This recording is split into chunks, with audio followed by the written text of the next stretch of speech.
To be honest, Lord, dili gid na mo na makaya sa among kagalingon. So, dili na to makaya sa among kagalingon. Hallelujah. Only God can fulfill everything that we desire and everything that He desires for us. Hallelujah. So we ask this, Lord, itugyan na namo kanimong tanan na pagsugod sa among panibahon o magapadayon, Lord. Ikaw na Ginoong Diyos na mag-drive sa among panibahon nining adlaw, dalagon ka hangtod sa kahangturan dungog himay adinga lamang kanimo, Lord, sa pangalan ni Jesus. Amen. Ug amen.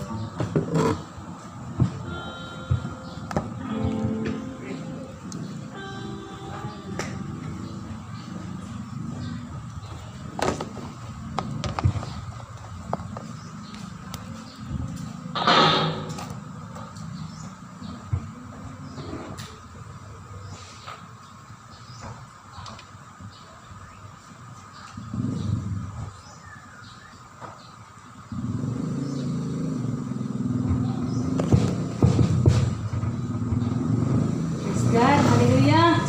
Pagkutan mga Pinoon. Praise the Lord nga, no, bisan to sa mabugnaw gayud nga kabuntagon gud no kay wala gud kayo ni pakita ang ato ang adlaw.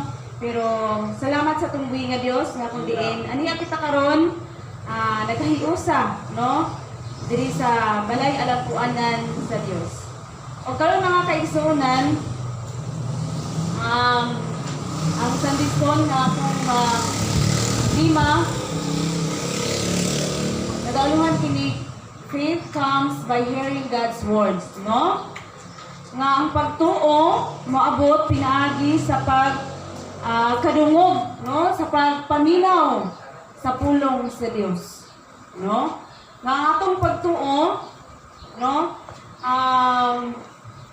Maabot, no? Pinaagi sa pagkadungog, no? Sa pagdungog nato, pagpaminaw sa mga pulong, sa mga mensahe, no? Okay, so nagaingon diri sa Roma Gs 17 na nato. Okay.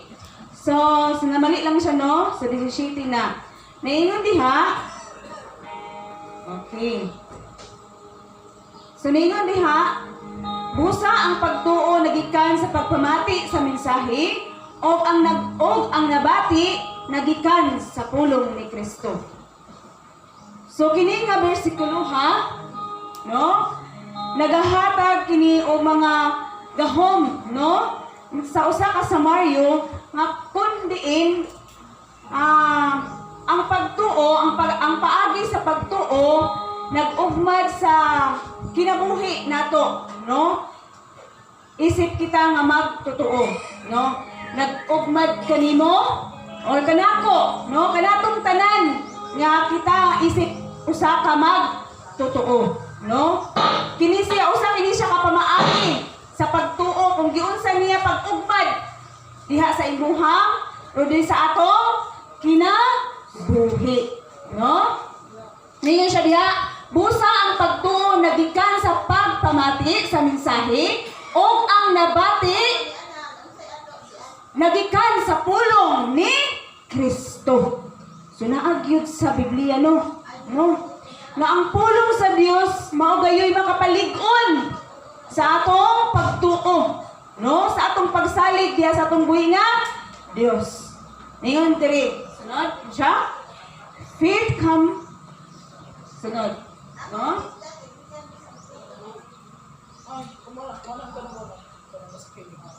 Okay.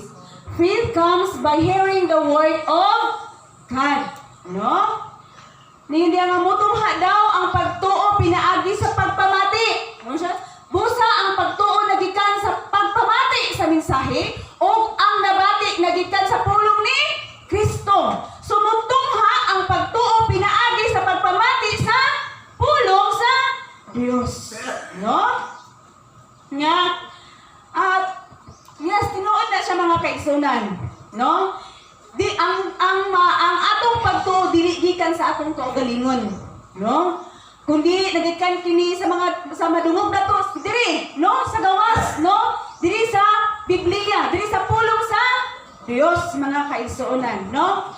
Example, no? Ako na ako karon tungod sa akong pagtuo. Di ba? Nagtindog ko diriya tungod sa akong pagtuo. Tungod na asad gikan or nganong ako maning na nganong hangtod karon nalig-on man ang akong pagtuo, no? Kinsa man ang nagmold sa ako ana ba, no? Which is no mga kaigsuonan nga ang akong pagtuo naggikan ni sa akong nadungog, no? Misas nadunggan ako ni Papa Timo, no? Inana sa una nga inana ang imong pagtuo, no? So gimold ta pinaagi sa mensahe nga gikan sa pulong sa Dios, no? Which is nagikan sa pulong ni Kristo, no? Okay, so din siya hearing by the word of God, no? Ang pagkadungog sa pulong sa Dios, no? Ang atong nadungog gikinahanglan gayud nga pulong sa Dios, no?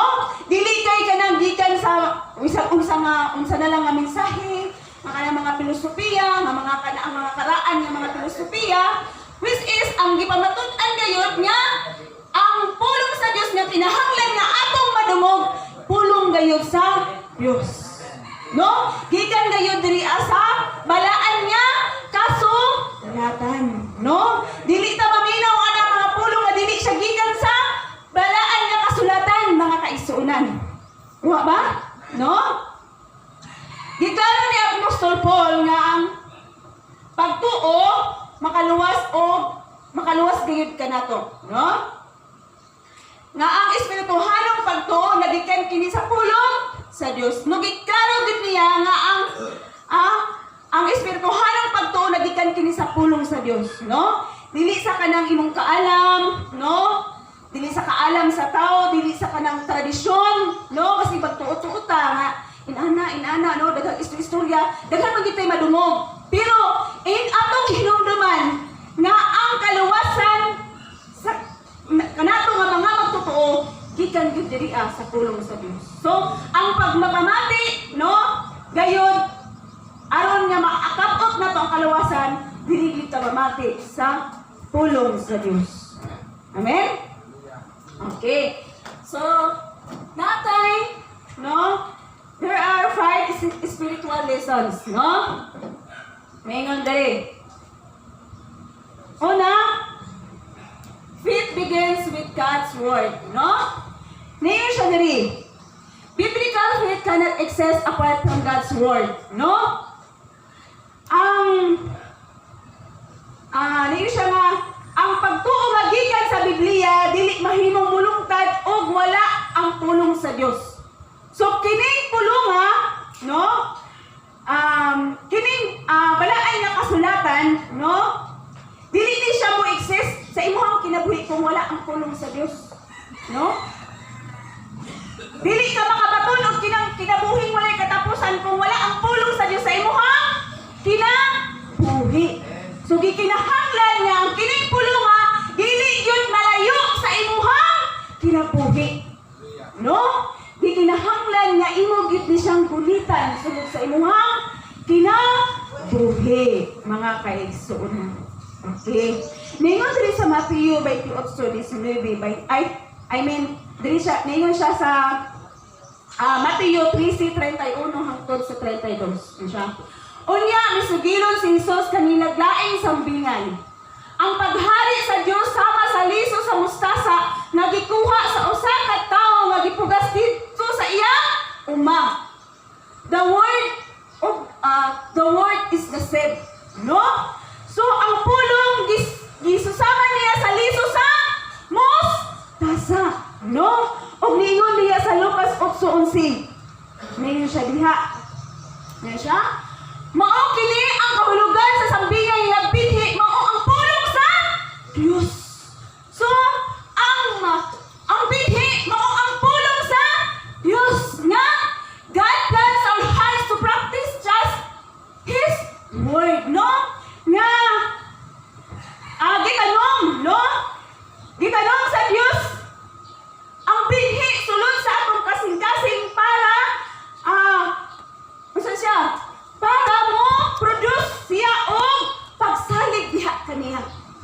no? Mubuka siya pagsalig diha kaniya.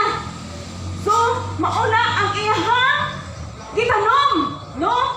Sulod sa ato ang tagsa-tagsa ka, kasing-kasing.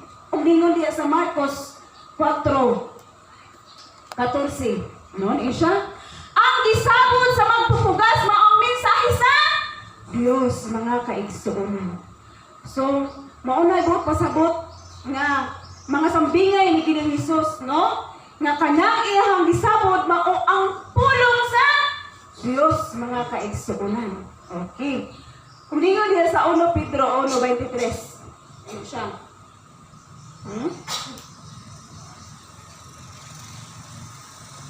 Ano siya? The more we hear, no? Ano siya? Kay siya, 1 Pedro 1:23. Kay kamo magnataw pag-usab dili sa tawhanong paagi, kundi pinaagi sa buhi o walay katapusan nga pulong sa Dios, mga kaisunan. Kay no siya, the more we hear, read and meditate on the scripture, the more faith grows, no? The more nga kanang magsigita o paminaw sa mensahe sa Dios, mubasa sa balaan nga kasulatan, no? Magmamalandong sa balaan nga kasulatan, diha sa magatubo ang atong pagtuo, no? So makita nga motubo ta diha sa pagtuo, tungod kay andam man ta maminaw, no? Mubasa matag Biblia matag adlaw, no? Diha sa atong pagbasa, mga kaigsunan, no? Diha sa pagpamalandong sa pulong sa Dios, makita nga ang imong pagtuo nagatubo. No? So mga kaigsunan, di kinahanglan yun ang atong pagtuo nga magatubo. No? Magatubo kita. Kaya unsaon man nato kung dili ta magtubo, no? Unsaon man nato kung dili ta malikpon, no? Dili ta makalahutay. So gikinahanglan ang atong pagtuo magatubo ug malikpon gyud ni siya. Pinaagi sa pulong sa Dios. Kaya pinaagi diha sa pulong sa Dios, makalahutay ta hangtod sa iyahang pagbalik. Okay. So, dirita sa ika-2. The importance of preaching and teaching. So, ang unsay importante diha sa mensahe, no? Sa pagpanudlo, mga kaigsunan, no? In shall faith is ignited when people hear the word of God. So, ang atong pagtuo makapadani, no? Kung ang mga tao maminaw gyud sa pulong sa Dios, no? Makapadaghan, no? Kung maminaw gyud ka sa pulong sa Dios, mga kaigsunan, no? Unsa ka pa makapahinungdanon, no? Sa usa ka magwawali, sa usa ka magtutudlo, sa usa ka pastor, no? Isa siya mamutudlo binhin kanato. Amen? No? Ang Mateo 28:19 nagaingon. Ingon siya ang pulong sa Dios. Tungod niini sa inyong pagpanglakaw, himuwa nga akong mga tinud-an ang tanang katawhan sa tibuok kalibutan. Bunyagi sila sa ngalan sa Amahan, sa Anak, sa Espiritu Santo. So ingon ana ka-importante ang usa ka pastor, no? Sa usa ka alagad sa Dios, nga mao siya mo ipupandong sa imong pagtuo diha sa Dios. Amen? No?